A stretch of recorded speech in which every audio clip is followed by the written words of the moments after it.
He left the key on top of the refrigerator. He didn't slam the door, didn't yell, didn't curse at me. He just placed the key there like leaving a tip for a delivery person, and left. I was 5 months pregnant. My hands on my belly, feeling the baby move for the first time that day. Small tremors that felt like trapped butterflies trying to escape. And the only thing I could think, standing there in the middle of that empty kitchen, was, how am I going to explain this to her one day? How do I tell her that her father left before even knowing the color of her eyes? 3 years of dating, 1 year of marriage, and 5 months of pregnancy, all thrown away on a Tuesday in April, at 11:37 in the morning. I know the exact time because that's when my phone rang for the first time. It was the landlady. Her voice was tense, kind of awkward but firm. Look, honey, I need you to leave by Friday. He hasn't paid the last 3 months of rent. I held on as long as I could, but I have bills to pay too. I'm sorry, okay? But I need the apartment back. Friday. I hung up the phone and looked at the calendar on the wall. One of those pharmacy promotional ones you get free when you buy medicine. Tuesday, Wednesday, Thursday, Friday. 4 days. I had 4 days to find a place. 5 months pregnant, with 340 reais in my checking account. And not a single person in the world to call who wouldn't judge me before helping me. I tried calling him. Once. 5 times. 12 times. On the 13th attempt, a female voice answered. Young. Irritated. He asked me to tell you, don't try contacting him anymore. He's already talked to a lawyer. And hung up, just like that, as if refusing a credit card offer. I stood there, phone in my hand, looking at that abandoned key on top of the refrigerator. And something very strange happened inside me. I didn't cry. I know I should have cried, that's what they always show in movies, right? The woman devastated, on the floor, sobbing, begging. But I didn't cry. Felt rage. Pure rage. The kind that burns slowly, that rises up your throat and clenches your teeth without you noticing. Because he had said something 3 weeks earlier, during an ugly argument about money, about the baby, about how nothing was working out. He had said, looking straight into my eyes, "You'll never accomplish anything on your own. You can barely keep yourself standing. How do you think you're going to raise a child?" And I had believed him, because when you truly love someone, you believe what they say about you, even when it hurts, especially when it hurts. But there, on that Tuesday in April, looking at that abandoned key as if I were trash he had decided to discard, something inside me changed. I touched my belly again. The baby kicked hard, as if saying, "I'm still here. We're still here." And for the first time in 5 months, I didn't feel fear of the future. I felt rage at the present. And rage, when it's the right kind, can be the best fuel there is. I didn't know that Tuesday, but that abandoned key would become the symbol of everything I would build later. Of all the doors I would open by myself. Of all the keys I would keep in my own pocket. And of a conversation I would have with him 7 years later, that would change everything again. But that part comes later. For now, I just needed to survive until Friday. Wednesday morning, 6 a.m., I woke up on the floor of that empty apartment. I had slept on an old blanket that wasn't even mine. It was his mother's, and she had never come to get it. I used my jean jacket as a pillow. The baby had kicked all night. Seemed like she knew. It seemed like she felt the panic I was trying to hide from myself. I grabbed my phone. The battery was at 23%. I opened my contact list and started making calls. The first person who answered was my sister. We hadn't really talked in about 2 years. Silly family fight, you know how it is. She answered on the 3rd ring. "Hello." Her voice was surprised. I took a deep breath. Hey, I need help." Silence on the other end. Long, heavy. And then she said, with that tone I'd known since childhood, that tone of someone who's already decided before listening. "I warned you that guy was no good. I warned you, but you didn't want to listen. Now you want me to fix it. Look, I have my own problems. I have 3 kids to raise. I can't." And hung up. I stared at the phone. 19% battery. 7 more names on the list. But I already knew how it would go. Because when you fall, you quickly discover who's really on your side. And sometimes the answer is no one. It was Thursday afternoon when she appeared. I was packing the last things that were still mine. Old clothes, some books, a blanket. The doorbell rang. I wasn't expecting anyone. I opened the door, and there was a woman there. About 50-something. Black, short. With a tired but genuine smile. "Are you the pregnant girl being evicted?" Froze. "How do you know about that?" She shrugged. "The building owner is my cousin. He told me. Said you have nowhere to go." I didn't say anything. Because what was I going to say? She continued. "Look, I have a little room in the back of my house. It's not big. It's not pretty. But it has a bed, a bathroom, and nobody's using it. You can stay there until you get organized. No rent for the first 2 months. Then we'll see." I stared at her as if she were speaking another language. "Why, you don't even know me." She smiled again. Tired. "Real. 'Cause someone did this for me once. And because nobody should have to raise a child on the street. But it wasn't her who saved me. It was what happened 7 days after I moved into that little room. It was the call I received at 9 a.m. on a Saturday morning. And it was what the person on the other end of the line told me. Something that sounded too impossible to be true. Something that would change everything. But I didn't know that yet. Not yet. Let me take you back. Not for you to feel sorry for me. Not to justify anything. But because you need to understand one thing. I wasn't weak. I wasn't naive. I wasn't stupid. And I wasn't desperate for love. I was a teaching assistant at 2 private schools. I woke up at 5:30 in the morning. Took 2 buses. Worked from 7 in the morning until 7 at night. Came home exhausted but paid my own bills. Had friends. Had plans. Had savings. I had a life that worked. I met him at a birthday party of mutual friends. It was July. It was cold. He was in the corner of the room, kind of out of place, messing with his phone. Someone introduced me. "This is Lucas, Rodrigo's cousin." We exchanged hellos, stayed in that party small talk. "What do you do? Where do you live?" Those things. He was funny. In that easy way, you know. Not forced. Natural. He made me laugh about 3 times in 10 minutes. And when I laughed, he smiled as if he had won something. 2 weeks later, he showed up at the school where I worked. With coffee. "I remembered you said you woke up early and never had time to have proper coffee." He had remembered. A silly comment I had made drunk at a party. And he had gone through the trouble of finding out where I worked, taking 2 buses and bringing coffee. Who wouldn't think that was sweet? We started going out. Nothing serious at first. Movies. Walk in the park. He didn't have much money, so we did simple things. And I liked that. Because it didn't seem fake. Seemed real.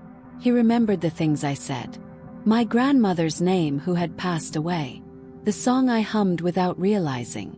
The fact that I didn't like raw onions. Small details. But details create intimacy. And intimacy creates trust. 6 months later he asked for my hand. It wasn't anything cinematic. It was on a Thursday night in his apartment kitchen, while we were making instant noodles. He turned off the stove, turned to me and said, "I want to do this with you for the rest of my life. Instant noodles. Bills to pay. Bad days. Good days. Everything. But together. Marry me."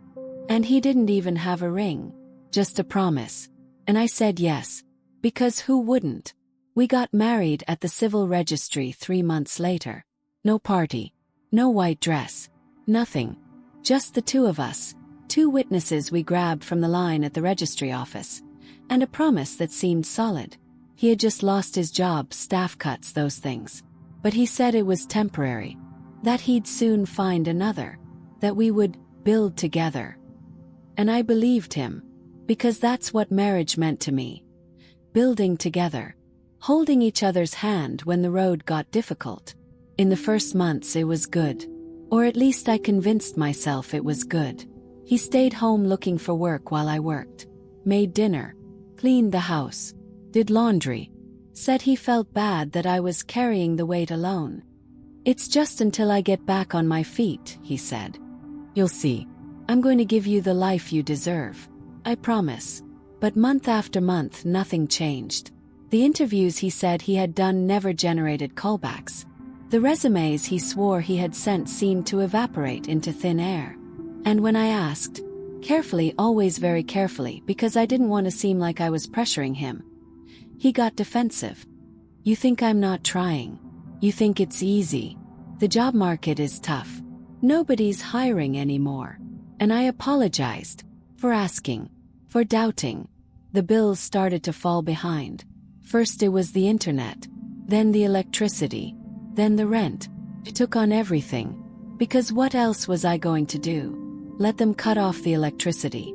Let us get evicted. I worked 12 hours a day and paid for everything alone.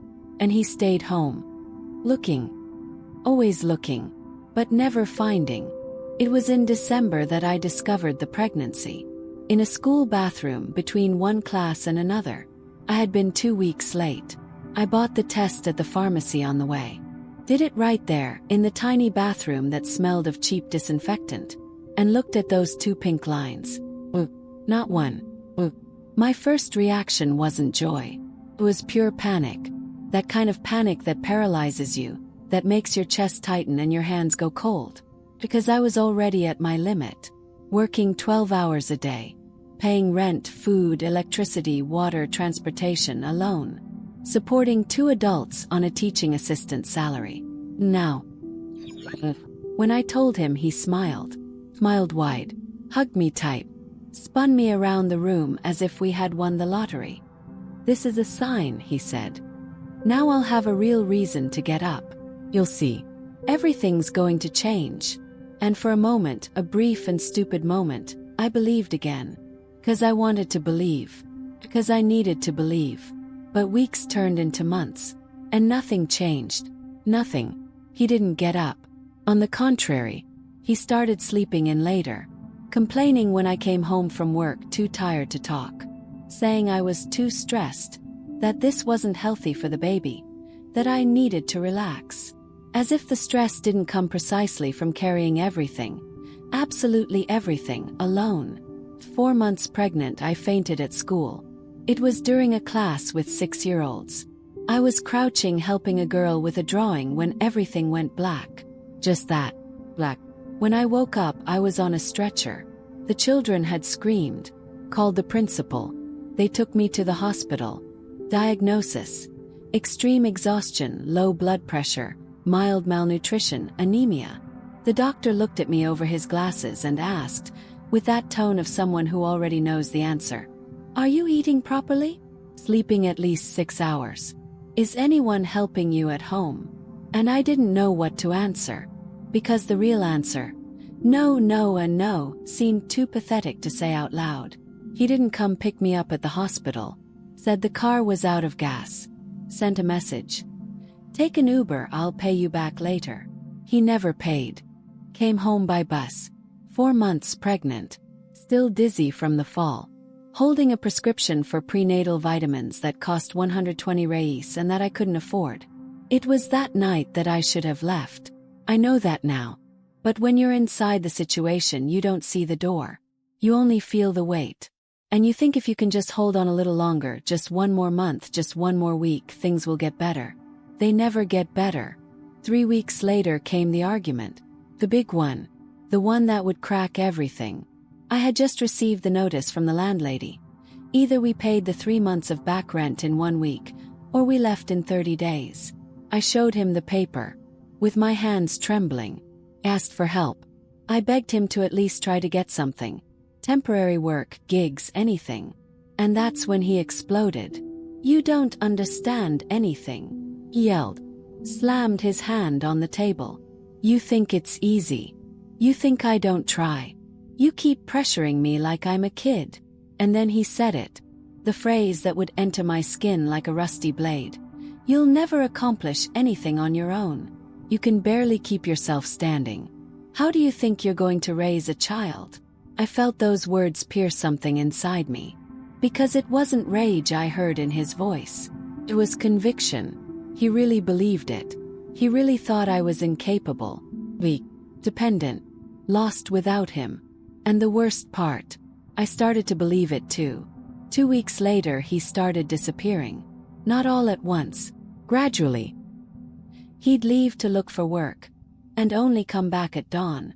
Stopped responding to messages, slept on the couch, didn't look me in the eyes. And then came that Tuesday.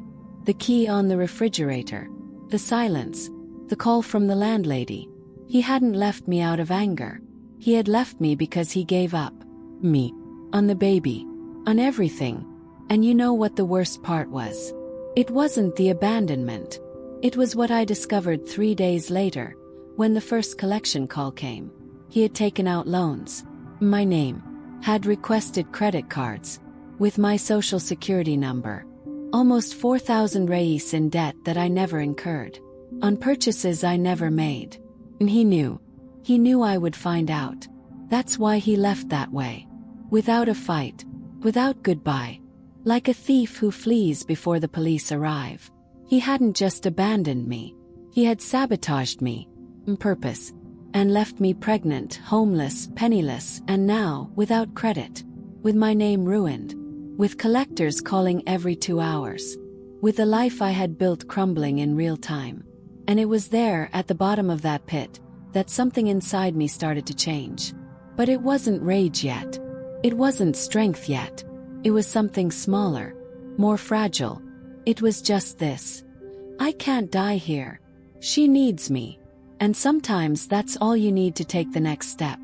I need to tell you about who I was before. Because otherwise you'll think I was always this broken person. This woman who let herself sink. And it wasn't like that. I grew up in a simple home. My mother was a housekeeper. My father a bus driver. We didn't have much, but we had enough. Had food on the table. Had clean clothes. Had love. That silent kind that doesn't talk much, but that's there. Always. When I was 9, my mother took me to the school where she cleaned. It was a private school, beautiful. With a covered court, full library, computer room. I stood there watching the children leaving classes. All in impeccable uniforms, colorful backpacks. Parents picking them up in new cars. And my mother crouched down, held my face with her calloused hands and said, "One day you'll study in a place like this. Not as a student, as a teacher. And you'll be the one teaching." She said it with such certainty that I believed her. And that's what I did. Studied in public schools my whole life. Got into a federal university. Studied pedagogy. It wasn't easy. I woke up at 5 in the morning, took 2 buses, attended classes all day, came back at night, studied until I fell asleep on my books. But I made it. I graduated. Started working. And when I received my first salary as a teaching assistant, I cried. Because I had kept the promise I made to my mother. She didn't live to see me graduate. She died of cancer in my second to last year of college. But I know she knew. She always knew I would make it. I was 24 when I started working. I lived in a small studio apartment, but it was mine. I paid rent with my own money. Had a routine. Woke up early. Prepared lunch boxes. Took crowded buses. Arrived at school and spent the whole day with children. And you know what? I loved it. Really loved it. Seeing a child learn to read. Seeing their little eyes light up when they understood something. That filled me with purpose. I had friends. Joanna, who worked with me. Renata from college. Camila, neighbor in the building. We saw each other every Saturday. Went to the mall, had a sigh, spent hours talking nonsense. Laughed so hard my stomach hurt. Had plans. Let's travel to the Northeast next year. Let's take that sign language course. Let's open a little school someday. Silly plans maybe. But they were mine. I wasn't rich. Far from it. But I had balance. Knew how much came in. Knew how much went out. Saved 100 reais a month in a ridiculous savings account that earned nothing. But that gave me security. It's for emergencies, I thought. For when something goes wrong. I never imagined that the emergency would be having to restart my life from scratch. I remember my 26th birthday. 2 months before meeting him. The girls threw a surprise. Brought cake to my apartment. We sang happy birthday off-key. Cake with our hands. Talked until 3 in the morning. And when they left, I stayed there alone, lying in my bed, looking at the ceiling, thinking, I have a good life. But good. I'm happy. I was happy. And I didn't even know it. Because happiness isn't having everything. It's having enough and not needing to pretend it's more. It's sleeping peacefully. It's waking up knowing you can support yourself. It's having people who call just to see if you're okay. Had that. And I threw it away. Not all at once. Gradually. Without noticing. When I started dating him, things changed slowly. So slowly I didn't even notice. First it was Saturdays with the girls. Not today, I'm going out with Lucas. Then it became every Saturday. Then it was money. He's going through a tough time, I need to help. 100 reis here. 200 there. The savings I had started disappeared in 6 months. And I thought I was being a good girlfriend. Thought I was being a partner. Thought that's what love meant. Giving up. My friend Joanna tried to warn me. Once she called me to talk after class. We sat in the empty school courtyard, and she said, in that careful way of someone who knows they're going to hurt, "You're different. You don't go out anymore. You don't laugh anymore. You're worried about him all the time. And I miss you." Got angry. Really angry. You don't understand. He needs me. I can't abandon him now. And she looked at me with a sadness I only understood years later. "'Kay. But who takes care of you?" I didn't know how to answer. 'Cause nobody did. I'd stopped taking care of myself. Stopped saving money. Stopped going out with friends. Stopped doing things that made me happy. And put everything, absolutely everything, into him. Hoping that, if I gave enough, he would get better. He would get up. He would become the person I thought he could be. But you can't save anyone who doesn't want to be saved. And you certainly can't build a life with someone who's already given up on their own. When I got married, only 3 people went to the ceremony. Him, me, and 2 random witnesses. My friends didn't go. Because I didn't even invite them. 'Cause I was ashamed. Ashamed of getting married without a party. Without a ring, without anything. Ashamed to admit I was clinging to someone who was already letting me go. After the wedding, the abyss was fast. In 6 months I had lost contact with everyone. Joanna stopped calling me. Renata disappeared. Camila moved. And I was alone. With him.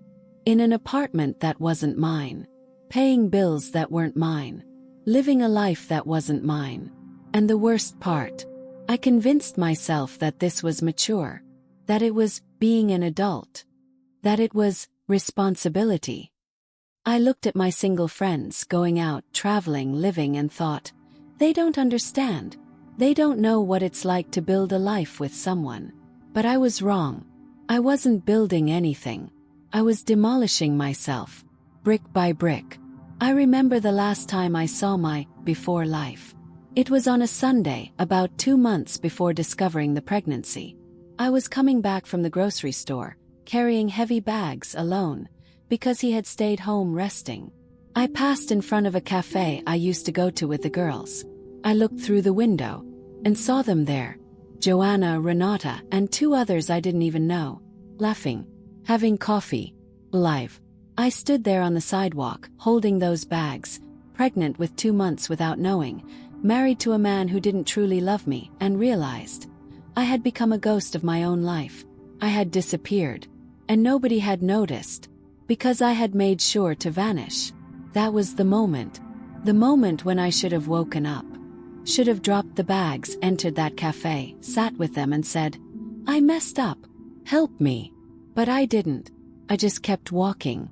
Because when you're sinking, you don't ask for help. You're ashamed of having sunk. 3 months later I was pregnant, without friends, without money, without a support network. And when he left, I understood. I hadn't just lost him. I had lost myself. And now I was going to have to find myself again. Alone. From scratch. With a child on the way. And you know what's scariest? I didn't even know who I was anymore. It had been so long since I had stopped being me to be his girlfriend, his wife, the woman who supports him, that I had forgotten. Had forgotten what I liked. What I wanted. what made me happy. But I was going to have to remember. Yes. Because in 4 months, a child was going to be born. And she was going to need a whole mother. Not a broken piece of someone who once existed. And it was in that little room in the back of Dona Celia's house, the stranger who took me in, that I began. Not reconstruction. Not yet. Just excavation. Digging deep to find who I had been. To see if there was still anything down there worth anything. Some spark. Some remnant. And there was. Fragile. But there was. And that's what I started with. Dona Celia's little room measured about 8 square meters. It had a single bed against the wall, an old 2-door wardrobe that creaked when opened, and a small window facing the backyard. The bathroom was shared. It was outside near the laundry area. Smell of laundry detergent all the time. But it was clean. It was safe. And it was mine.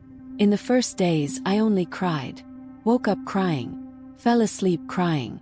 Cried in the shower at lunch, in front of the old TV that Dona Celia lent me. It wasn't loud crying. It was that silent crying where you cover your mouth so no one hears. Because even in pain I was ashamed. Ashamed of having gotten here. Ashamed of being pregnant and alone in a borrowed room. Dona Celia didn't ask anything. She just knocked on the door from time to time. Made soup. I'll leave it here on the little table. And left it. Ate because I had to. Not because I wanted to. Food had no taste. Nothing had taste. I was anesthetized inside. It was in the second week that the first collection letter arrived. Came by mail, in Dona Celia's name, but with my social security number. Credit company. Outstanding debt. 1,847 Brazilian reals. Contact urgently. I opened the letter with trembling hands. Looked at that amount, those cold letters, and thought, I never did this. I never asked for this money. But the social security number was mine. The debt was mine. He had used my name, my trust, and had run away. And now I was going to pay. Literally. Called the bank. Explained everything. Said it wasn't me. That it was fraud. That I can prove it. The woman on the other end was polite, but direct. You'll need to file a police report. Open a case. Gather evidence. And even so, until the court decision comes out, the debt remains active in your name. Do you understand? Understood. I was going to be left with a ruined credit score. For an indefinite time. And there was nothing I could do. 3 days later, my boss called me to talk. The school principal was also there. They closed the door. Sat on the other side of the desk. And said, we need to talk about your situation. My heart sank. Already knew. You're pregnant. And we understand it's a delicate time. But you've been missing a lot. Arriving late. And some mothers complained that you seem absent with the children. I didn't know what to say. 'Cause it was true. I was absent. My body was there, but my head was somewhere else. Trying to survive. We've decided not to renew your contract for next semester. We're really sorry. But it's better this way. For you. And for the children. They fired me. Nicely. With pretty words. But they fired me. I left that room, got my things, and left. Didn't cry. Didn't beg. Just left. And then came the worst. Came the call that broke what was left of me. It was on a Thursday at 3 in the afternoon. Unknown number. Answered. Hello. The voice on the other end was male, gruff, impatient. Is this Mariana? Yes. You have a debt of 3,200 reis with our company. Need to settle. I didn't make that debt. It was my ex-husband. He used my social security number without. He cut me off. Doesn't matter who made it. The social security number is yours. The responsibility is yours. If you don't pay in 5 business days, we'll take legal action. And hung up. I stared at the phone. 3,200. Adding with the other, it was 5,000. And I had 80 reis in my account. I wasn't going to be able to pay. Not in 5 days. Not in 5 months. Not alone. That night, I sat on the floor of the little room. Leaned my back against the cold wall. Put my hand on my belly. The baby moved. always moved, as if saying, "I'm here. Don't forget about me." And I thought, for the first time since everything collapsed, what if I can't? What if I'm not strong enough? What if he's right? That phrase came back. The one he had said, "You'll never accomplish anything on your own. You can barely keep yourself standing." And for the first time I considered that maybe it was true. Maybe I really was weak, incapable. Maybe I had deluded myself my whole life, thinking I was strong, when in reality I just had never been truly tested. I grabbed my phone, looked at my contacts. My sister, blocked.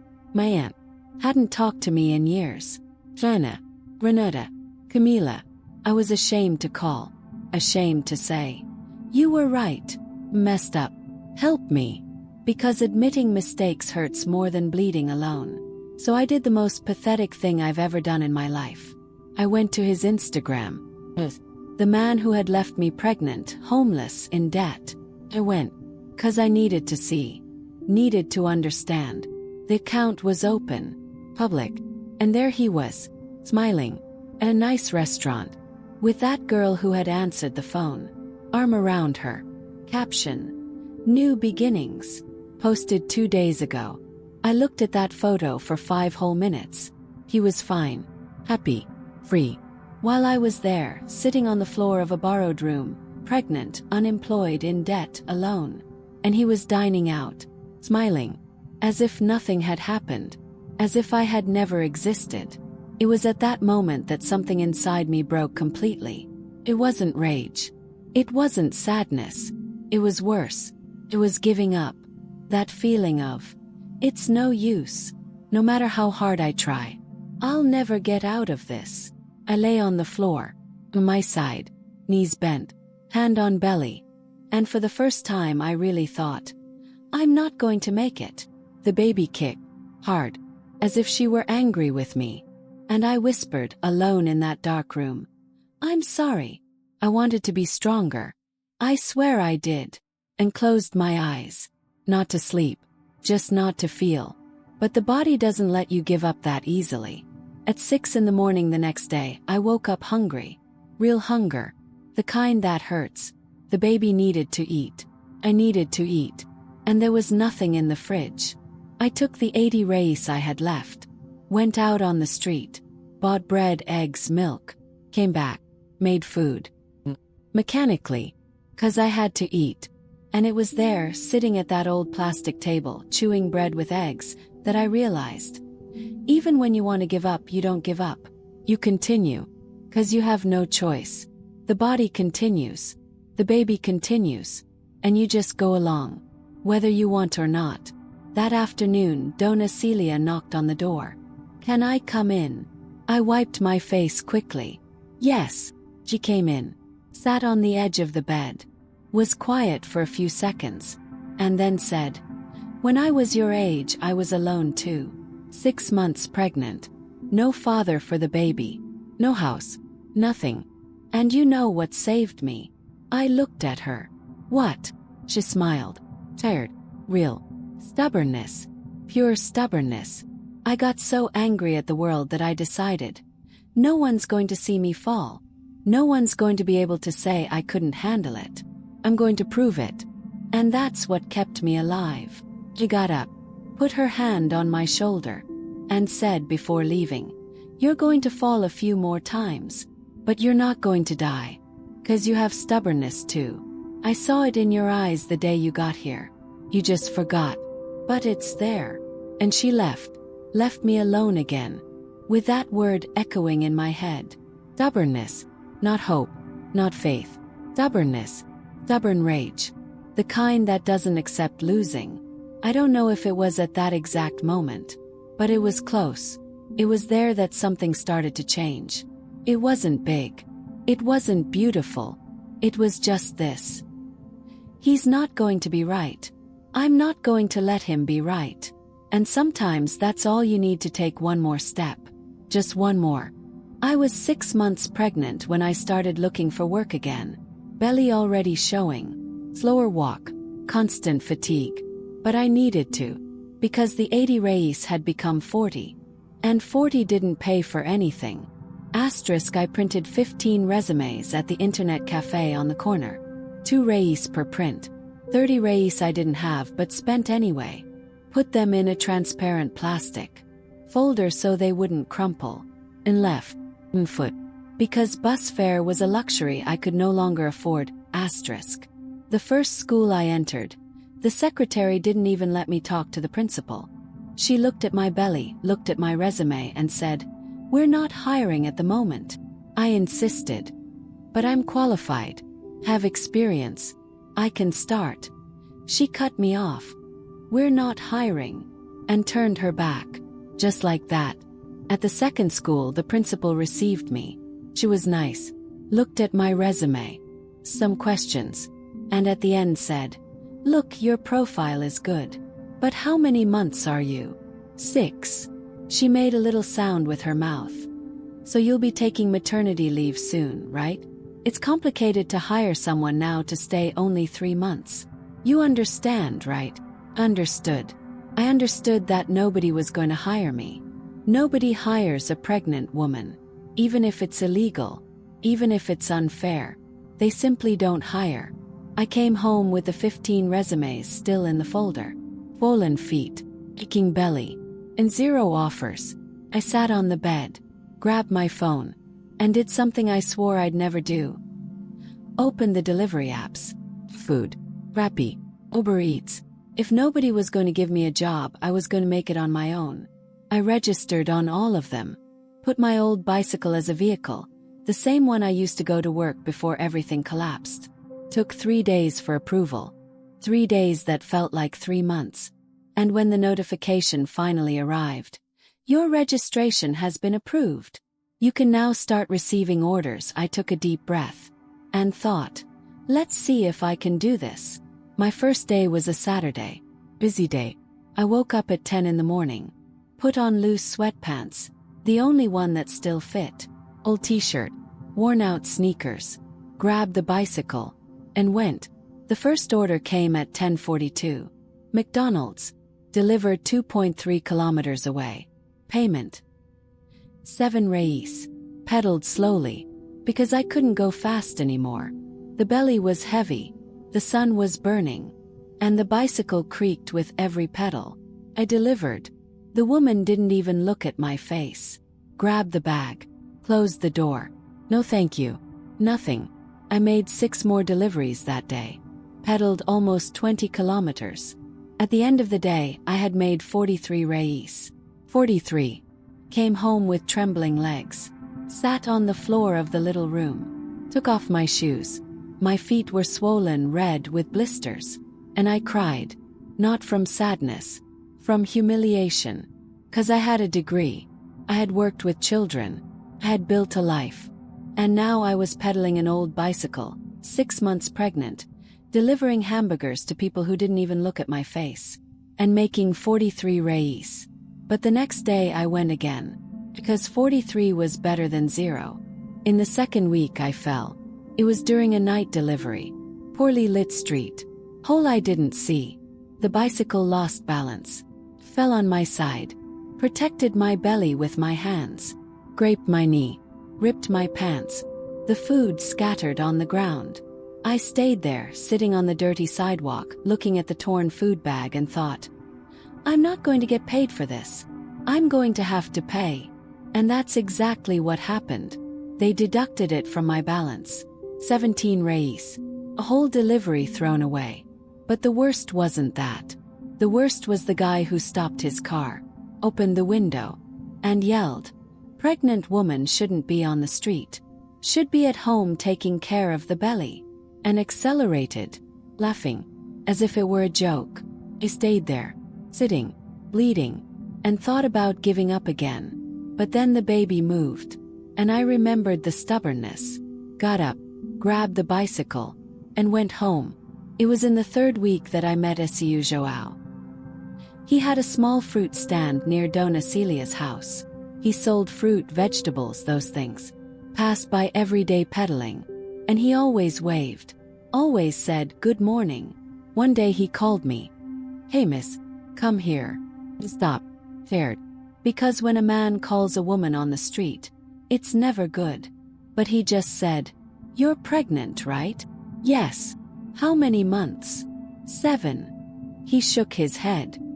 "And you're pedaling that old bicycle all day?" I didn't say anything. He continued, "Look, I need someone to organize the fruit stand. 2 hours a day. Monday to Saturday. Pay 50 reis a day. It's not much. But it's safer than being on the street like that." I looked at him, suspicious. "Why? You don't even know me." He shrugged. "My daughter also got pregnant alone. I know how it is. And nobody helped her. So now I help when I can." I started the next day. Organized the fruit. Cleaned the shelves. Served customers. It wasn't hard. It wasn't humiliating. And at the end of the week, I had 300 reis more. 300.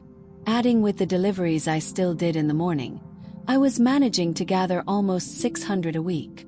Still not enough to pay the debts, but enough to eat, to buy the babies things gradually, to survive. But life doesn't let you breathe for long. In the 4th week, I received another letter. This time it was from the public hospital. I had done prenatal care there, and they were notifying me. "The spot for natural birth has been filled. You've been placed on a waiting list." Waiting list? To have a baby. As if it were a school spot. I called the hospital. Tried to explain. "But I'm already 8 months. The baby's going to be born any moment.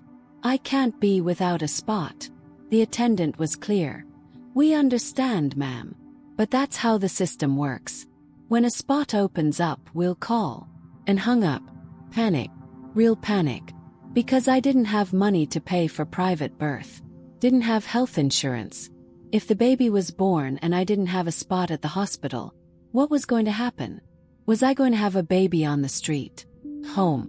Alone. I told Dona Celia. She got angry. "This is absurd. I'm going to call my niece. She works at the SUS Ombudsman's office. I'll see what she can do." And called. The next day she called me. "I got a spot. But it's not here. It's at the hospital on the other side of the city. 40 minutes by bus. Can you get there when the time comes?" I would. I had no choice. That night I sat on the bed, grabbed an old notebook that Dona Celia had given me, and started writing. I don't know why. Maybe because I needed to get it out. I wrote everything. Pain. The rage. The falls. The small victories. And at the end of the page, I wrote a phrase I don't know where it came from. "I'm going to prove he was wrong, even if it kills me." And that's what kept me standing. Not love. Not hope. Pure stubbornness. Determination. The will to prove. To rub it in everyone's face. My sisters, the people who looked at me with pity on the street, that I was going to make it. Alone. Without help. Without pity. At 8.5 months I was still pedaling. Still organizing the fruit stand. Still waking up at 5 in the morning. And everyone said, "You should stop. Rest. Think about the baby." But resting meant not eating. And not eating meant dying slowly. So I didn't stop. Until the day my water broke. In the middle of a delivery. Pedaling. Late at night. And I understood, the game had changed again. And this time I wasn't going to be able to pedal away. When my water broke, I was 3 blocks from home. I felt the warm water run down my legs. Looked down. Saw my pants soaked. And the first thing that went through my head wasn't, "My baby's going to be born." It was, "I didn't finish the delivery." I know how that sounds. But when you're at your limit, your brain doesn't work right. You don't think about baby. You think, if I don't deliver, I don't get paid. If I don't get paid, I don't eat tomorrow. It's automatic. It's survival. I left the bicycle on the sidewalk. Didn't even lock it. Didn't care. Started walking home. Slowly. One hand on my belly. The other on the wall, supporting myself. Every step hurt. It wasn't cramp pain. It was pressure. As if someone were pushing from inside. Got home. Knocked on the door. Dona Celia opened. Looked at me. Looked at the wet pants. And just said, "All ready." He nodded. She didn't panic.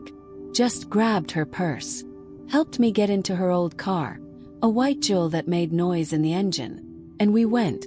The hospital was on the other side of the city. Heavy traffic, Dona Celia driving fast but not fast enough. I was in the back seat, lying on my side, breathing deep, trying not to scream, because the pain was coming, in waves, stronger and stronger, faster and faster. Hold on, daughter. Just 10 more minutes. But 10 minutes felt like 10 hours. Bit my arm, closed my eyes, and thought, I'm not going to make it. Not like this. Not alone. We arrived at the hospital at 9:17 p.m. I remember the time because I looked at the reception clock when we entered. Dona Celia dragged me to the counter. She's in labor. Water broke. The receptionist typed something. Looked at the screen. Full name. He said it. He typed again. And frowned. You're on the waiting list. You don't have a confirmed spot. My heart sank. But they called me. They said there was a spot. It's not showing up here. Dona Celia slammed on the counter. She's having a baby now. Are you going to let her have it on the street? The woman sighed. I'll call the nurse. They took me to a stretcher in the hallway. Hallway, not a room. Hallway full of people passing by, noise, bright lights. They laid me there. Nurse came, did an examination, and said, 4 centimeters. Still a ways to go. How long? About 4 or 5 hours. Maybe more. And left. 5 hours. Lying on a hallway stretcher. Alone. Because Dona Celia couldn't stay. She had to go back to take care of her bedridden mother. She squeezed my hand. You can do it. You're strong. And left. And I stayed. Alone. With the pain coming faster and faster. There was nobody to hold my hand. Nobody to say everything would be okay. Nobody to wipe my sweat. I just looked at the ceiling, counted the seconds between one contraction and another, and thought, it wasn't supposed to be like this. It wasn't supposed to be alone. Around midnight, the pain became unbearable. I called the nurse. Please, I think it's time. She came. Did another examination. 6 centimeters. Still a ways to go. But it hurts so much. Please. Isn't there anything I can take? She shook her head. Anesthesia only at 8 centimeters. And only if there's an anesthesiologist available. Today it's packed. Wait. I had no choice. Just wait. Alone. Moaning softly so as not to bother other people in the hallway. Biting the sheet. Holding the stretcher rail so hard my hands went numb. It was there at 2 in the morning that I broke completely. Not physically. Mentally. I looked at that dirty ceiling. At the crowded hallway. At the nurses running from one side to the other without looking at me. And I thought, I don't want to anymore. Give up. I can't take it. Closed my eyes. And let go. Let the pain swallow me. Let the despair take over. And for the first time since everything started, I stopped fighting. Just stop. 'Cause I had no more strength. But the body doesn't give up. Even when you give up, the body continues. The contraction comes. The pain comes. And you breathe. 'Cause there's no other option. And it was in that automatic mode. Breathe, moan, that I stayed. 4 hours.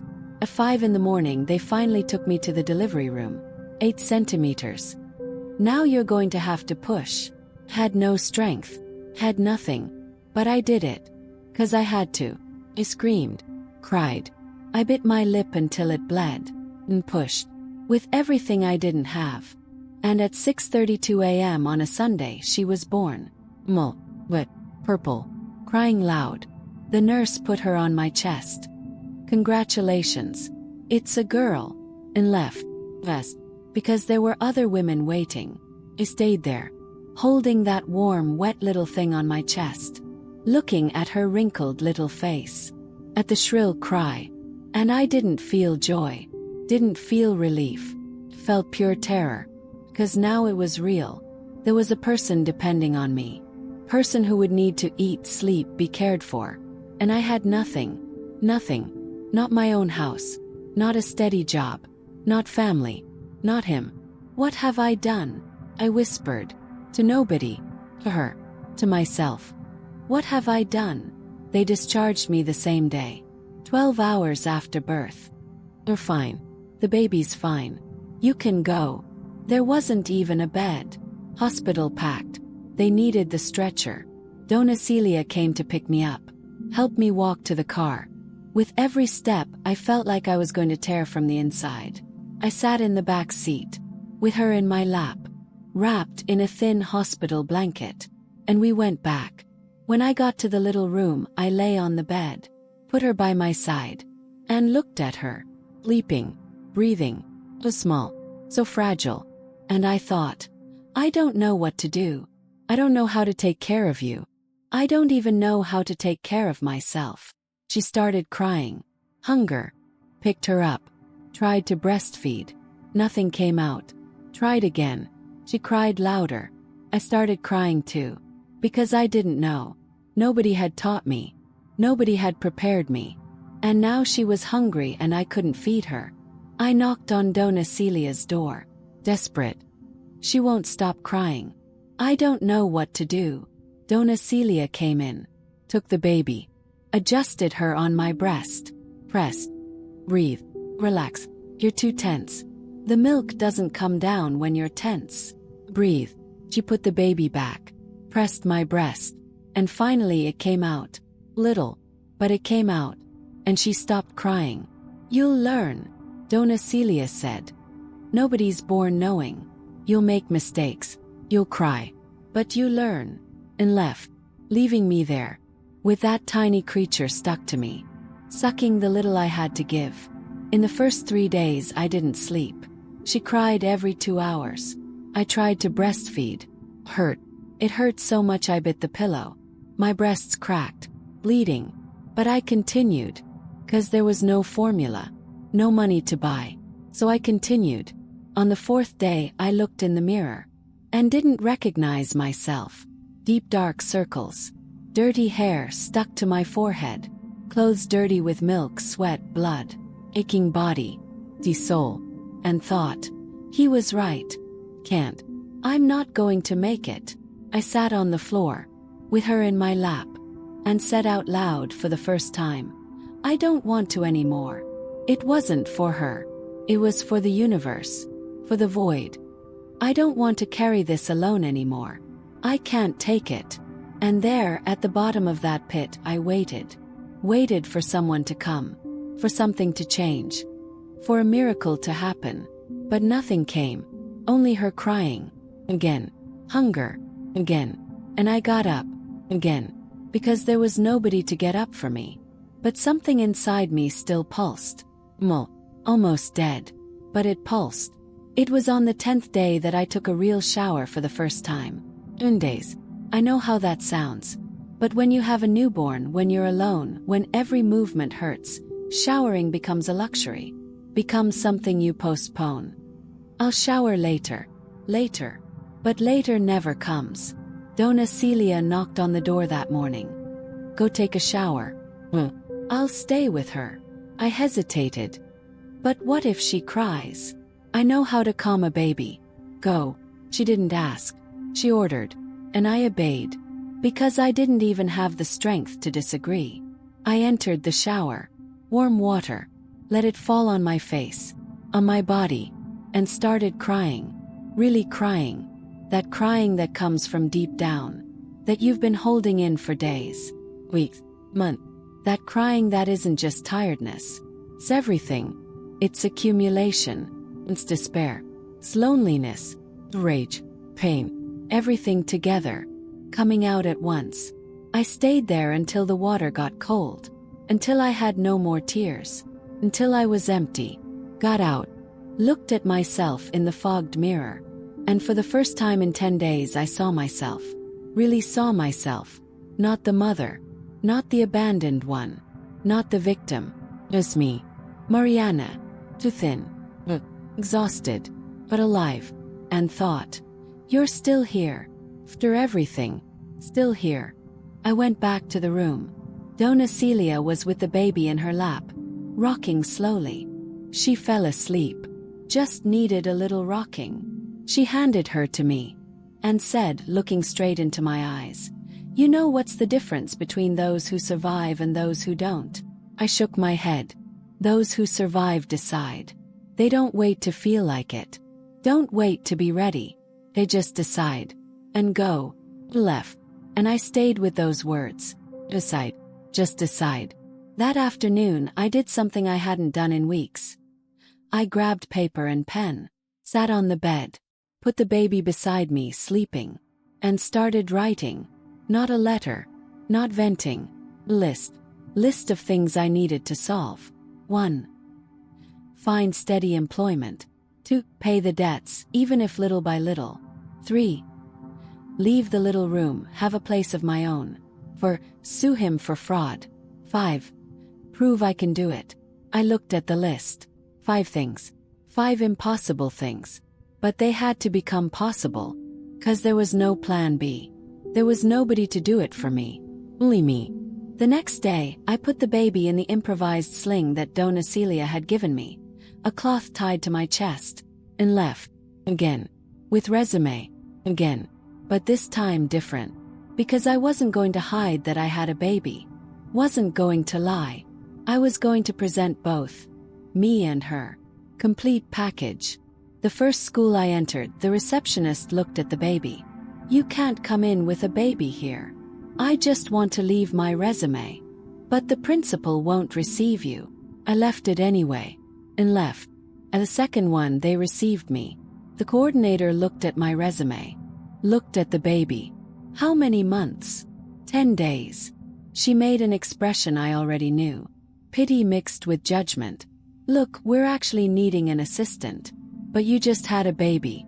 Who's going to take care of her while you work?" "I'll figure it out." It doesn't work like that.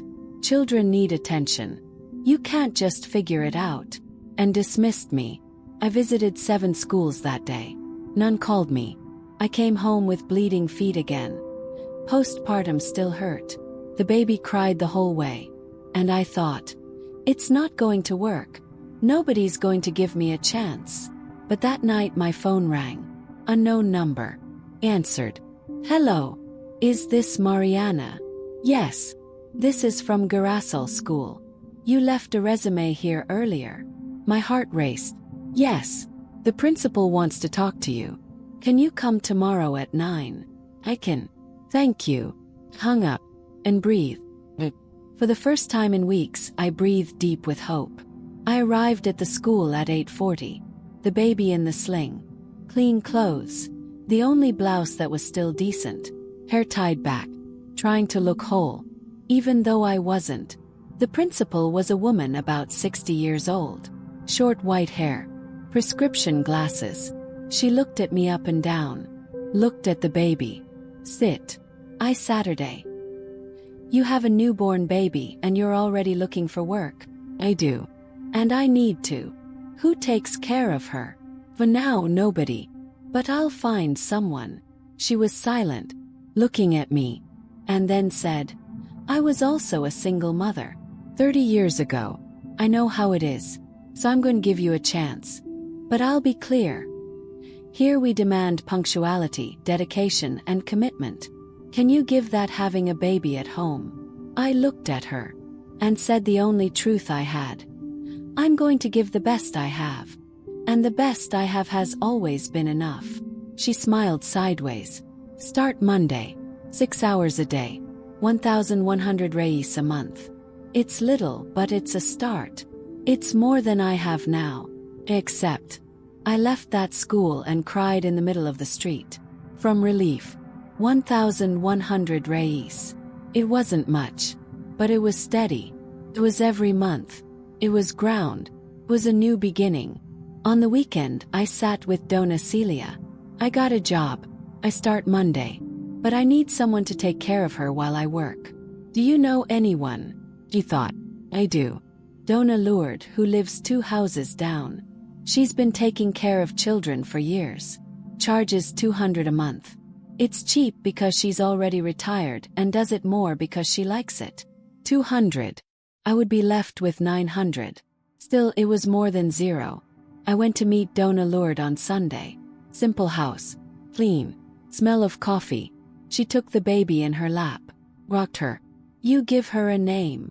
Froze. Because I hadn't. 2 weeks. And I still hadn't given her a name. Because giving a name meant accepting. Accepting that she was real. That she was going to stay. That I was going to have to take care of her forever. Not yet.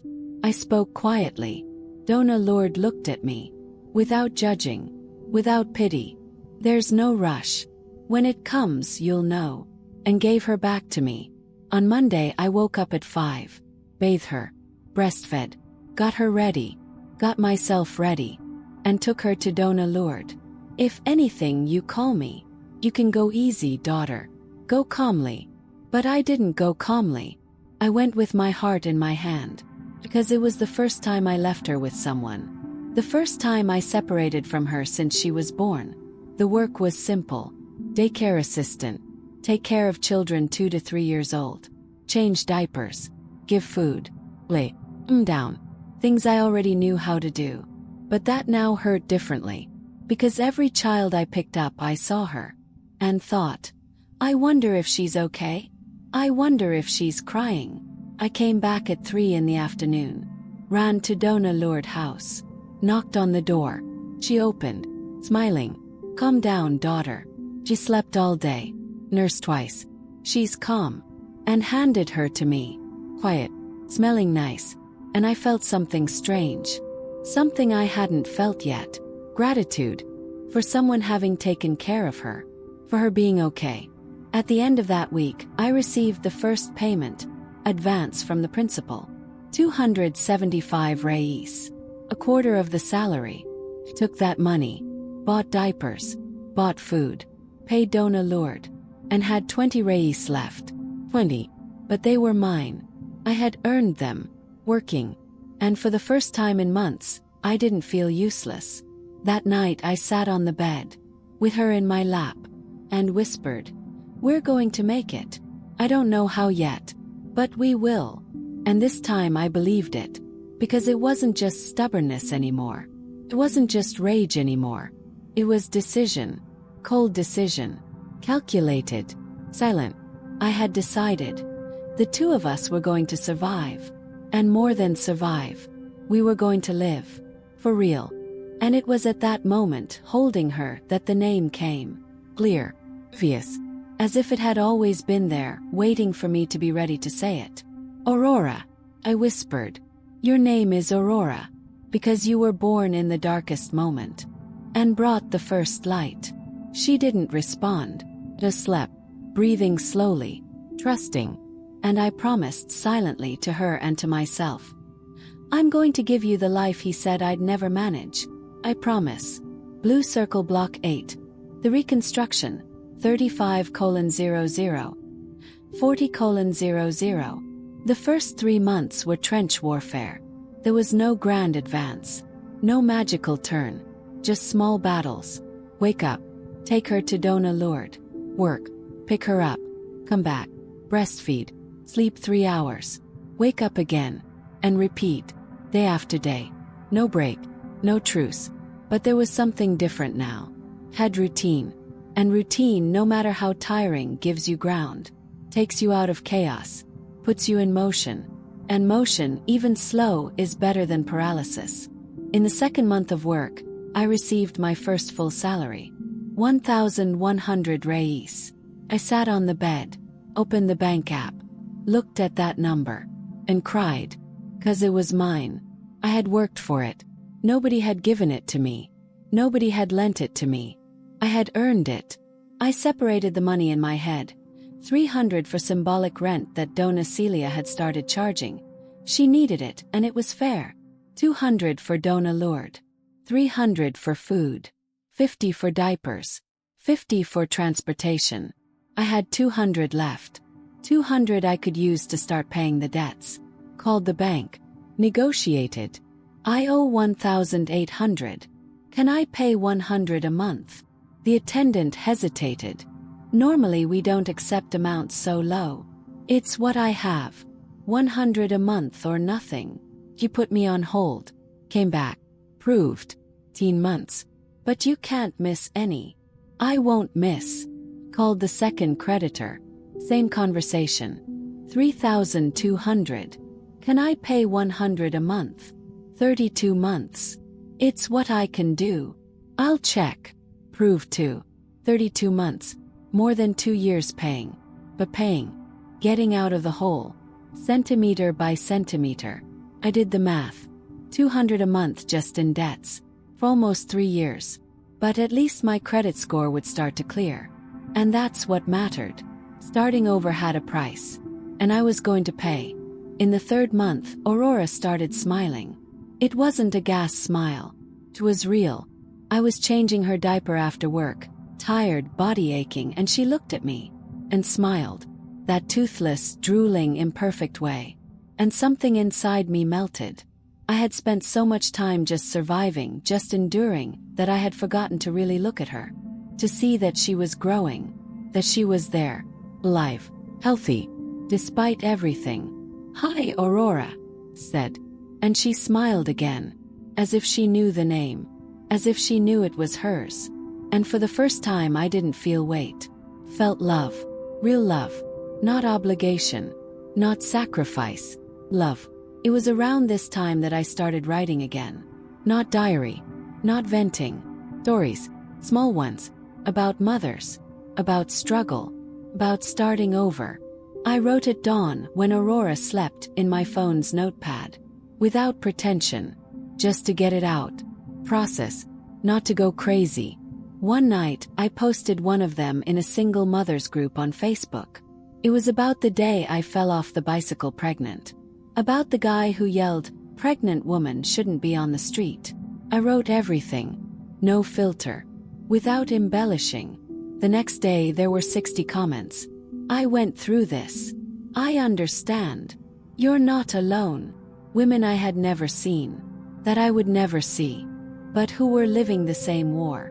And somehow, knowing it wasn't just me.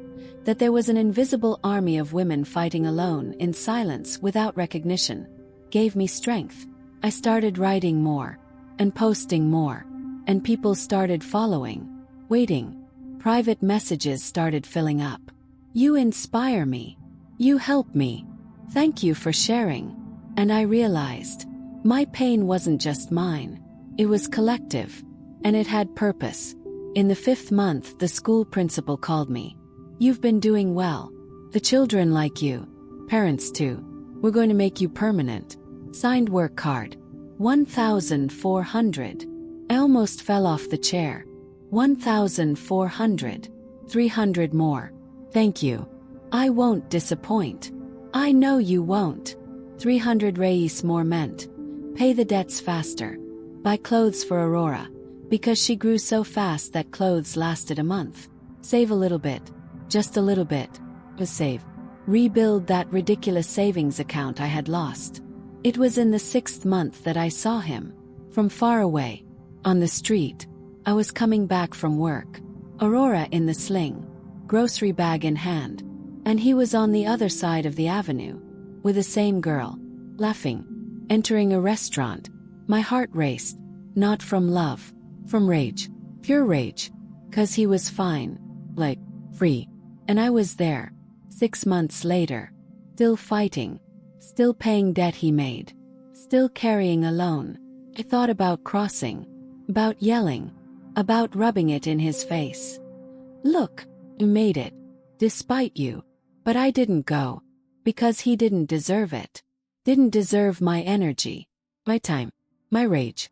He had already taken too much from me. Wasn't going to take more. I turned my back. And left. And in that simple gesture. Of not crossing, of not confronting, of not giving explanations. I felt power. Power to choose. Not to need to prove anything to him. Only to myself. In the 7th month, Aurora started sitting by herself.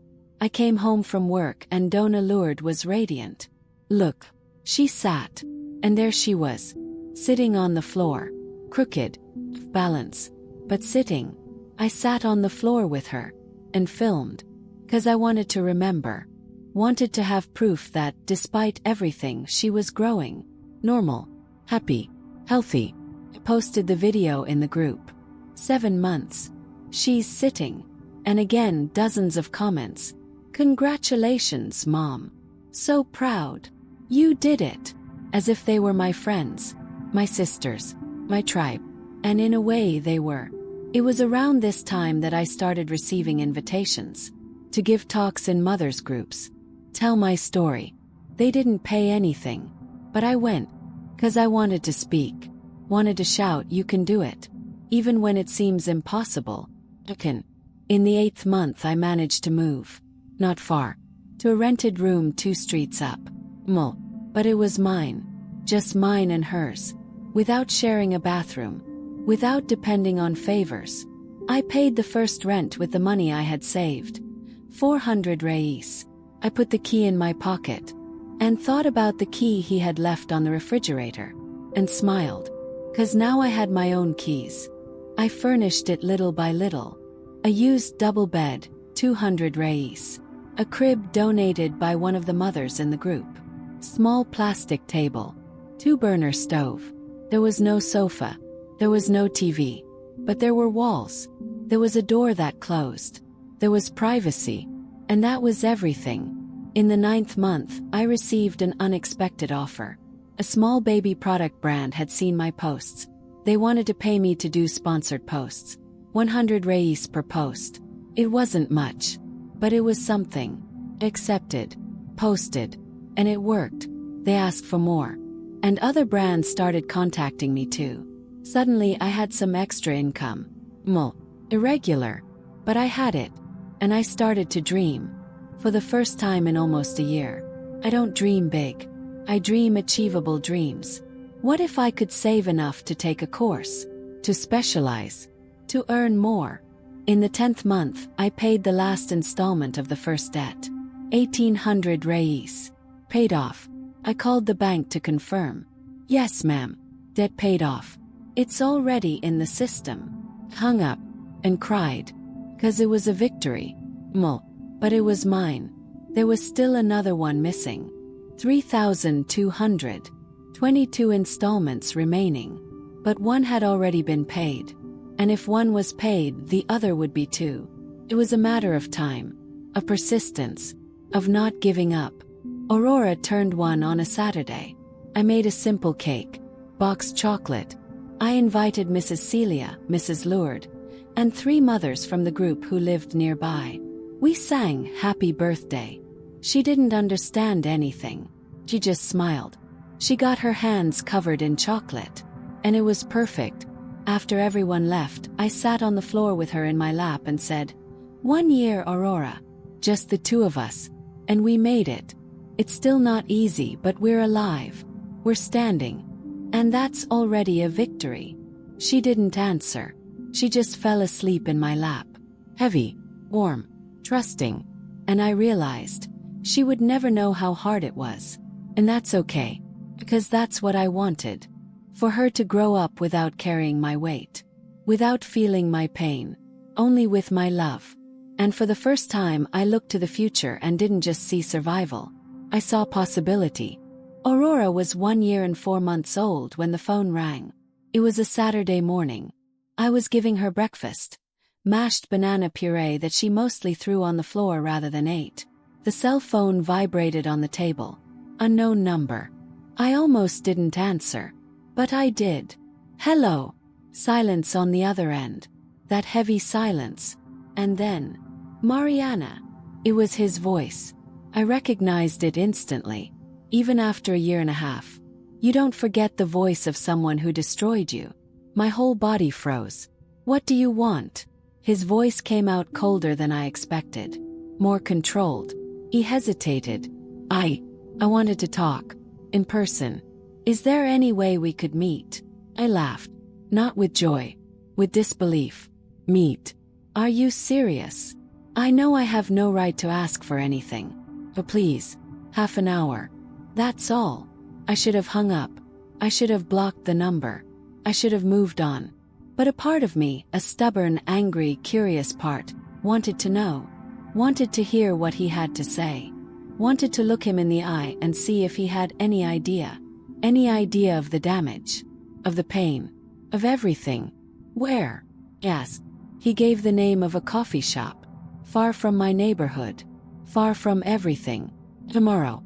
2 in the afternoon. I agreed. I don't know why. I just agreed. I spent the whole night awake. Thinking. Planning what I was going to say. How I was going to react. Whether I was going to scream. Whether I was going to cry. Whether I was just going to listen and leave. 1,000 scenarios. None of them left me in peace. Sunday noon. I put on my best clothes.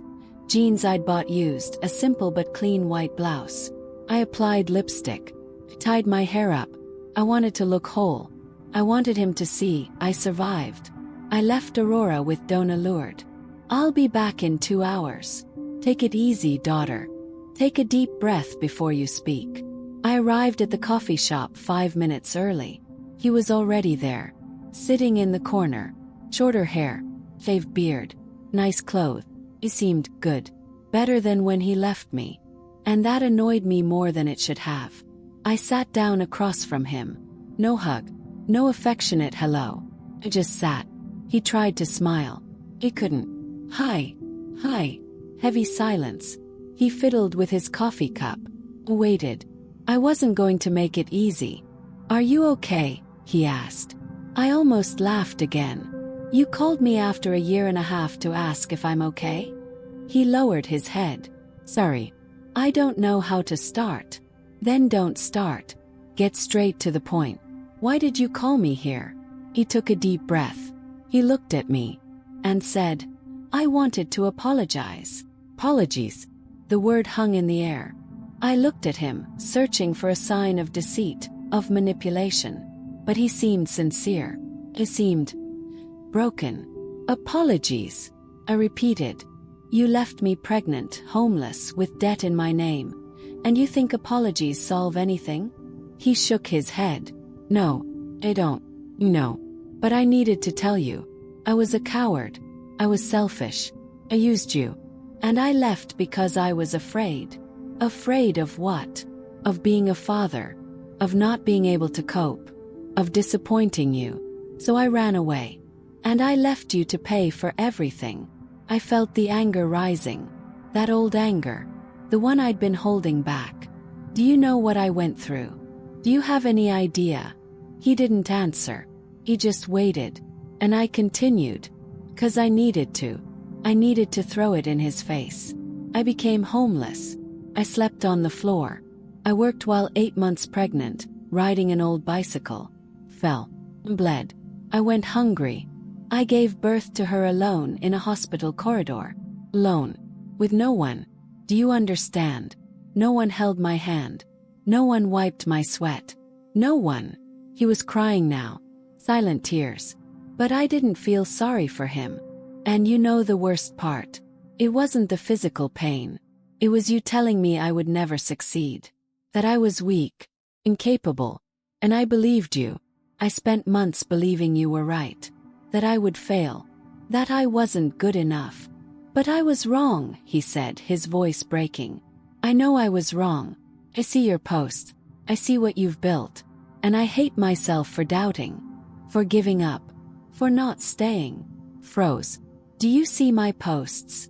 I do. All of them. I have a fake profile. Follow them. 'Cause I wanted to know if you were okay. If she was okay. She. A baby. She was born. I looked at him. And for the first time I saw it. Real remorse. Real pain. Regret. Yes, she was born. And her name is Aurora. He closed his eyes. More tears. Aurora. It's beautiful. It is. And she's healthy. Happy. Even without you. Silence again. He wiped his face. And said, I know I don't have the right. But can I meet her? My heart raced. Anger. Fear. Confusion. All at once. You want to meet her. Now. After a year and a half. I know it doesn't make sense. I know it's selfish. But I think about her every day. I wonder what she's like. She looks like me. If she doesn't look like you. Cut him off. Riley. She looks like me. And she doesn't need you. We don't need you. He lowered his head. I understand.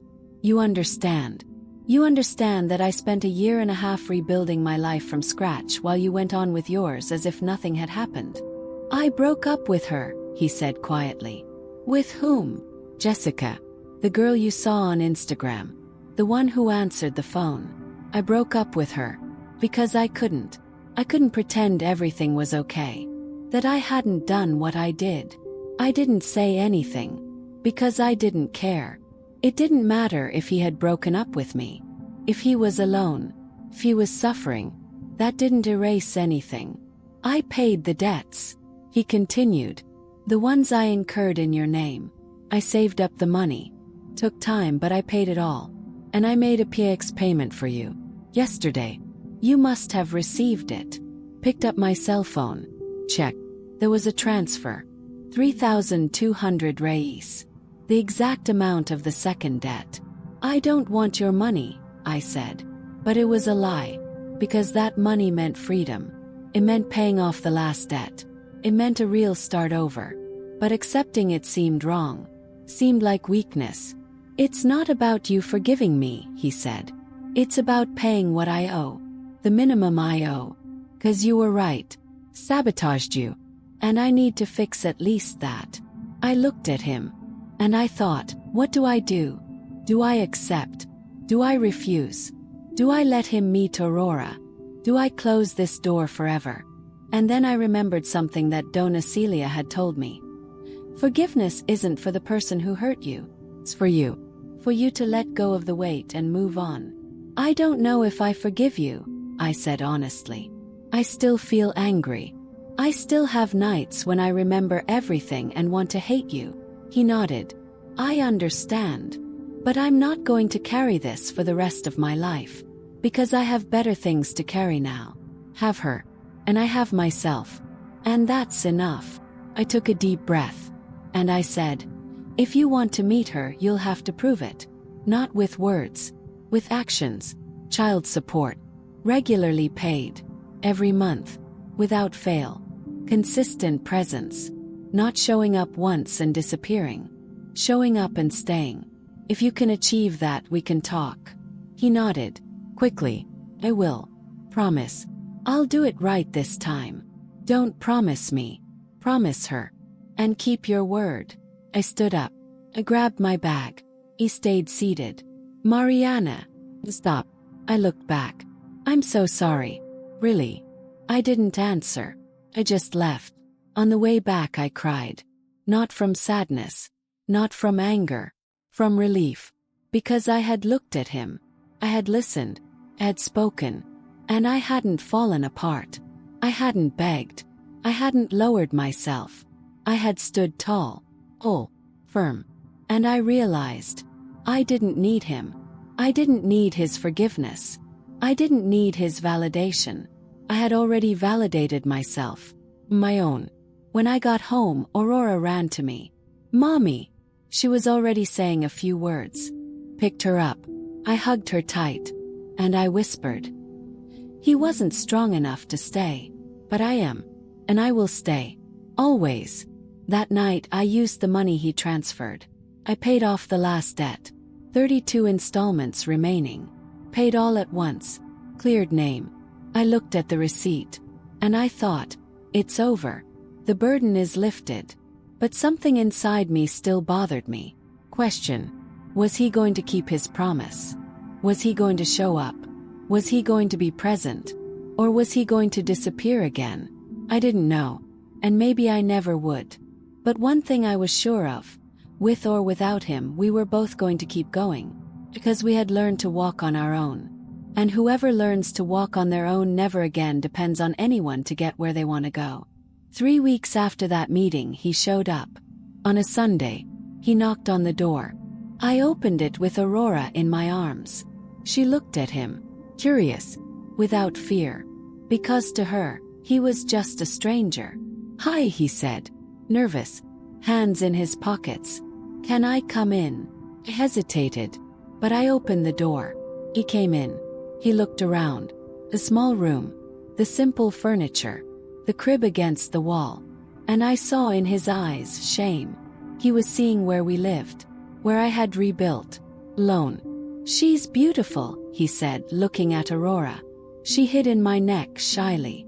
She doesn't know you, I said. It'll take time. He nodded. I know. I'll be patient. He sat in the plastic chair. He stood there for a few minutes just staring. And then he asked, She talks. A few words. Water. Well, the basics. He smiled. Sadly. I've lost so much. You chose to lose. Silence. After an uncomfortable half hour, he left. He promised to return the following week. And he did. And the next. And the next. Always on Sunday. Always bringing something, fruit, a diaper, a simple toy. And little by little, Aurora began to recognize him. Man. She would point when he arrived. She didn't yet say Dad, but she recognized him. It was in the second month of visits that he said, I want to register her, put my name on her, officially take responsibility. I looked at him, suspicious. Why? To clear your conscience. No. To give her what is rightfully hers. Child support. Inheritance. Everything. Are you already paying child support? He lowered his head. I haven't officially done it yet, but I will. This week. I promise. Don't promise. Do it, said. And he did. The following Thursday he sent me the proof. A pension regularization request. Amount. 400 reis per month. It wasn't much, but it was something. It was official. It was recognition. And then came the part one wasn't expecting. He said, My mother wants to meet her. Froze. His mother. The woman who had never called me. Never asked. Never shown up. Does your mother know she exists? She knows. From the beginning. But she stood by me. She thought I did the right thing by leaving. But now she's changed her mind. She wants to meet her granddaughter. Anger. Old anger rising again. Did she think you did the right thing? Abandoning me while I was pregnant? He didn't answer. He just waited. Look, I understand if you don't want to. But she asked for it. And she's a grandmother. Whether you like it or not. Thought about it. For days. And in the end I accepted. Not for him. Not for her. But for Aurora. Because if there was someone willing to love her, I wasn't going to refuse. Even if it hurt. The meeting was at his house. It was the first time I'd been back there in almost 2 years. His mother opened the door. Gray hair. Serious expression. She looked at Aurora. And her eyes filled with tears. My God. She looks exactly like him when he was a baby. She picked her up. Aurora didn't complain, she just stared. And the woman said, looking at me, I was wrong. I should have contacted you. I should have helped. I'm sorry. I didn't say it's okay. 'Cause it wasn't okay. But I did say, she needs a grandmother. If you want to be one, be one. But consistently. Don't disappear. It was on that day that something strange happened. I was sitting in the living room waiting. And his ex-girlfriend, Jessica, showed up. She lived in the same building. He had mentioned it, but I never imagined I would run into her. She saw me, stopped and came to talk. You're Mariana, right? Yes. She sat down next to me. Without asking permission. I know who you are. You told me. Everything. I didn't say anything. I just waited. I wanted to tell you something. I didn't know. When we started dating, he told me he had broken up with you. That you two had separated. He never said you were pregnant. He never said he had left you like that. He paused. She looked at the floor. When I found out the truth, 3 months later, I broke up with him. Right then and there. Because I can't look someone in the face who does that. I looked at her. And I saw sincerity. She had been deceived too. Thank you for telling me. That's all I said. She nodded. And left. And I realized. He hadn't just hurt me. He had hurt everyone around him. Because lies have that power. To blow everything up. In the following months, the routine became strange. He would visit. His mother would visit. Aurora started calling him Daddy. Encouraged by me because it was the right thing to do. But every time she said it, a part of me twisted. Because I remembered. Where was he when she was born?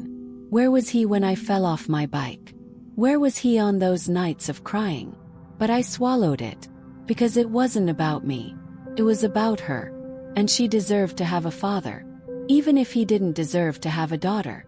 It was on a Saturday 6 months after our reunion that I received the call.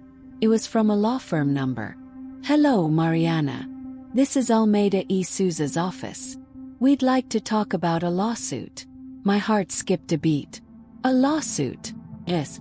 Against Lucas Enrique. For fraudulent debts incurred in his name. We received an anonymous complaint and would like to know if you are interested in pursuing legal action. Anonymous complaint. I hadn't made it. But someone had. I agreed to go to the office. The next day, I sat in front of a lawyer. She showed me documents, evidence, contracts signed digitally. With my CPF, Brazilian tax identification number. But not with my real signature. This is fraud. I can sue. Ask for compensation for moral damages. And ask that he reimburse all the amounts you paid. Interest. Everything. How long does it take? Yes. About 2 years. Maybe 3. But the chances are good. You have proof. You have a history. And you have witnesses. The owner of the apartment, the creditors, everything. Thought. Suing him meant war. Meant pain. It meant reliving everything. But it also meant justice. Official recognition that he was wrong. That I wasn't crazy. That I wasn't exaggerating. He had committed a crime. I accept, I said. And I signed the papers. When he found out, 3 weeks later when he received the summons, he called me. Agitated. Mariana, what's this story about a lawsuit? Paid everything. I'm paying child support. I'm present. You paid the debts. But you didn't pay for the crime. You committed fraud. You used my CPF, Brazilian tax identification number. You left me in debt. This isn't paid for with money. This is paid for in court. But I could lose my job. My record will be ruined. I won't be able to. I've lost everything. Cut her off. Coldly. I lost my house. My job.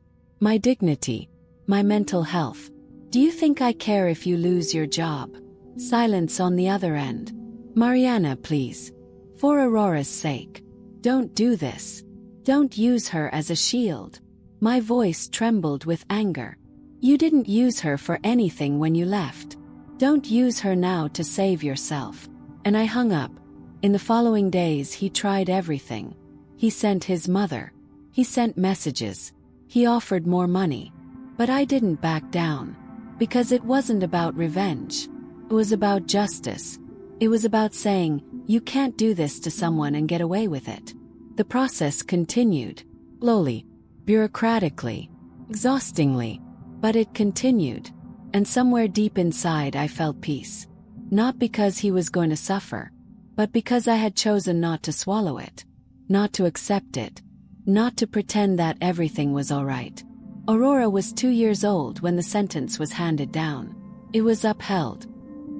He was ordered to pay 10,000 reais in compensation for moral damages. And to reimburse the 5,000 reais in debts that I had paid, with interest. 15,000 reais in total. I didn't celebrate. I didn't post about it. I didn't rub it in anyone's face. I just breathed, deeply. And I thought, it's over. Really over. It's over. He paid. In installments. In times. But he paid. And when the last payment came through, I took the money. And I did something I dreamed of for 2 years. I put a down payment on an apartment. Tiny one. 2 bedrooms. In a simple neighborhood. But it was mine. Financed. 30 years. But mine. And the day I got the key, the real key to my house to my name, I remembered the key he'd left in the refrigerator. And I smiled. 'Cause now I had a whole bunch. And nobody was going to take it from me. Aurora was 3 years old when I finally understood what true forgiveness was. Not the kind you say because you were taught it's nice to forgive, but real forgiveness. The kind that sets you free. The kind that heals. It was a Thursday afternoon. I was in the kitchen of the new apartment making dinner. Aurora was drawing at the small table in the living room. And out of nowhere she asked, "Mommy, why doesn't Daddy live with us?" Stop. Knife in hand. Carrot cut in half. I took a deep breath. And I thought, the time has come. I sat down next to her. On the floor. Because when you were born, Daddy was scared. And when we're really scared, sometimes we run away. She looked at me. Curious little brown eyes. But he came back. Yes, he came back. 'Cause he realized he was wrong. And he's trying to fix it. And you forgave him. The question caught me off guard. I'm learning to forgive. She started drawing again. As if it were simple. As if the answer made perfect sense. And I realized, for her it was simple. Because she carried no resentment. She carried no bitterness. She simply lived. Present. And I envied that. I envied the lightness of not knowing the weight. That night, after putting her to bed, I sat on the couch. Alone. And I asked myself, why am I still holding on to this? Why am I still angry? 'Cause I was. Even after the trial. Even after the money. Even after he was there. I still felt it. And then I understood why forgiving seemed unfair.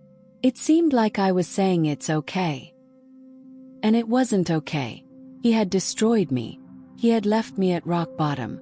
And now he was there in her life being called Daddy as if nothing had happened. And I was there carrying the scars alone.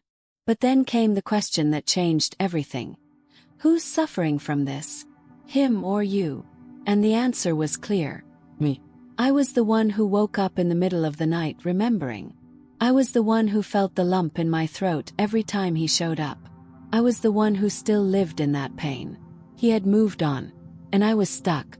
So I did something that seemed ridiculous but that I needed to do. I grabbed paper and pen. And I wrote a letter. Not to him. To myself. Mariana, you made it through. You survived. You rebuilt. And now you need to let go. Not because he deserves it. But because you deserve it. You deserve to live without this weight. Without this anger. Without constantly looking back. He made mistakes. But you won. And those who win don't need to prove anything anymore. Let go. Forgive. And move on. I folded the paper. I put it in the drawer. And I cried. But this time it wasn't tears of pain. It was a farewell. A farewell to the version of myself that still hoped for revenge. That still wanted him to suffer. That still thought my peace depended on his pain. The following Sunday, he came to pick up Aurora to spend the afternoon. It was the first time I was going to let her go. I had resisted for so long. But she had asked, I want to go to Grandma's house with Daddy. And I couldn't refuse. It wouldn't be fair to her. When he arrived, I handed him her little backpack. He looked at me and said, "Thank you for trusting me." And for the first time I didn't feel anger. I just felt nothing. A good emptiness. Neutral. Take good care of her. I will. I promise. And for the first time I believed him. When they left I was alone. The first time in 3 years that I'd been truly alone. Without her. Without responsibility. Without anything. And I didn't know what to do. I sat on the sofa. And I realized. I had forgotten what it was like to be just me. So I did something simple. I went to the bakery. I bought a slice of cake. Came back. I sat on the small balcony of my apartment. And I ate slowly. Looking at the sky. Without rushing. Without guilt. And for the first time in years I felt light. It was around that time that I started receiving messages from women who followed my posts. Dozens. Then hundreds. You inspire me. You gave me strength. I went through that too. And I realized. My story wasn't just mine. It belonged to thousands. To millions. Single mothers. Abandoned women. People rebuilding from scratch. A woman texted me. You saved me. I was going to give up. But I read your story and thought, if she could do it, I can too. And that broke me, because I had never thought of myself as someone who saved others. I was just surviving. But for her, I was an example. And that meant something. I decided to create a group. Not to make money. Not to become famous. Just to connect. Mothers who don't give up. I started with 20 people. In 3 months there were 1,000. In 6 months 5,000. Women sharing stories, pains, victories, supporting each other. And it was there, reading those stories, that I understood. I hadn't gone through all that for nothing. It wasn't punishment. It wasn't bad luck. It was a path for me to get here, so I could say, I know what it's like. And you will succeed. Aurora started going to school. A simple private school. 200 reais a month. But I wanted to give her that. On the first day, I cried at the door. Not because she was crying, she wasn't. She went in happy, backpack on her back, waving bye mommy. Cried because she was okay. Normal. Happy. Without trauma. Without burdens. And that meant I had succeeded. I protected her from everything I carried. One afternoon I was in a group chat replying to messages. A woman wrote, "How did you forgive him?" "Can't. I hate my ex. I want him to suffer." And I replied honestly, I didn't forgive him because he deserved it. I forgave him because I deserved peace. Forgiveness isn't for the one who made the mistake. It's for the one who stayed. So you don't die of hatred inside. She replied, "But it seems like he won. It seems like he got away with it." And I said, he didn't win. He lost years. He lost moments. He lost the chance to be a father from the beginning. He'll never get that back. But you still have everything ahead of you. Don't throw it all away because of him. And I realized I had become the person I needed when I was at rock bottom. The person who says, you can do it. Not because it's easy, but because you are stronger than you imagine. It was on a Sunday when Aurora was 4 years old that he called me to talk. Seriously. We sat on a park bench while she played in the playground. "I wanted to thank you," he said. I looked at him, confused. Why?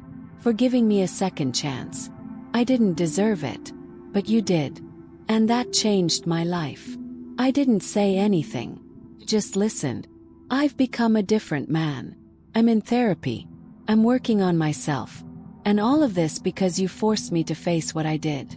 Process. Pain. Everything. If you had just let me disappear, I never would have changed. I took a deep breath. And I said, I didn't do it for you. I did it for her. And for myself. Because I needed justice. Not revenge. You know. And even so, thank you. He looked at Aurora, laughing on the slide. She's amazing. And it's because of you. You did it all. By yourself.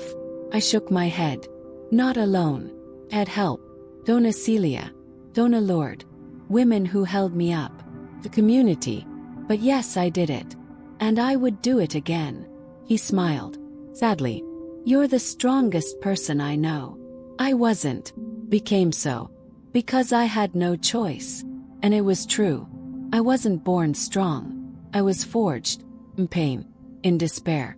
Rock bottom. And I came out different. That night I looked in the mirror. And for the first time in 4 years I liked what I saw. Not because I was thin. Or beautiful.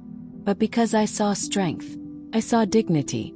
I saw a woman who fell, got up, fell again and kept getting up. Until she stood. Forever. And I whispered to myself. You did it. He said you'd never do it. But you did. And more than that. You blossomed. Forgiving didn't mean forgetting. It meant letting go. Letting go of the anger. Letting go of the pain. Letting go of the need for him to pay eternally. Because I had already received my reward. My peace. My daughter. My rebuilt life. And no one could take that away from me. And that's how, little by little, I understood the greatest lesson. The best kind of revenge isn't destroying the one who destroyed you. It's rebuilding yourself. So well, so strong, so complete, that they become just a footnote in your story. not the main chapter. Aurora is 7 years old now. She has long hair that she insists on tying up herself. Always crooked, but she won't let anyone help. She goes to a good school. She has friends. She does ballet. She draws every day. And when I ask her what she wants to be when she grows up, she says, "I want to be strong like you, Mom."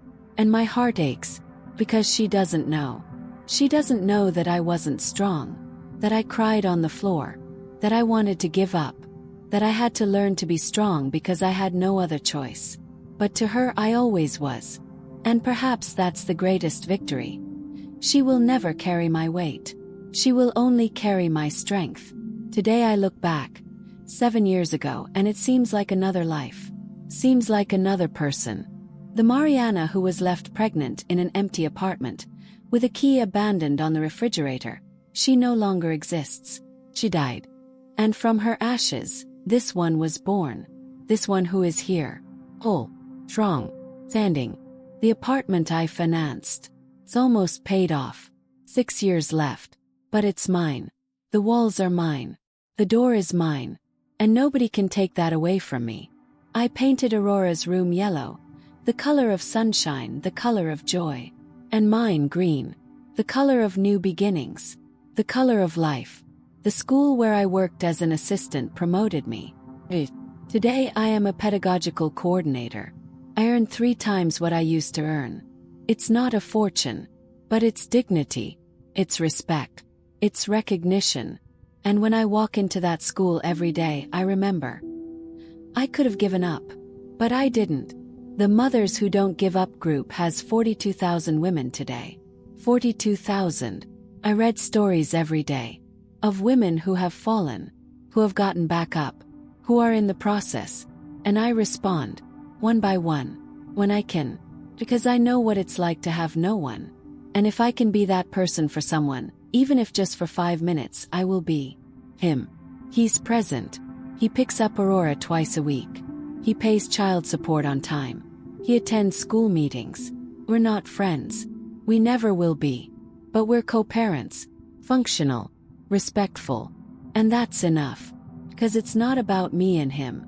It's about her. It always has been. His mother became a real grandmother. She takes Aurora out for weekends, bakes cakes, tells stories. And one afternoon she called me to talk. She apologized again. She cried. And she said, "I was ashamed to admit that my son had made a mistake. So I pretended that you were the problem. But you never were. And I'm so sorry. I didn't say it's okay. But I said, thank you for acknowledging it." And that was enough. Mrs. Celia. She still lives in the same house. I visit every week. I bring lunch. I bring Aurora. And every time I leave I say, "Thank you for taking me in when no one else would." And she always replies, "I didn't do anything. You did everything." But she doesn't understand.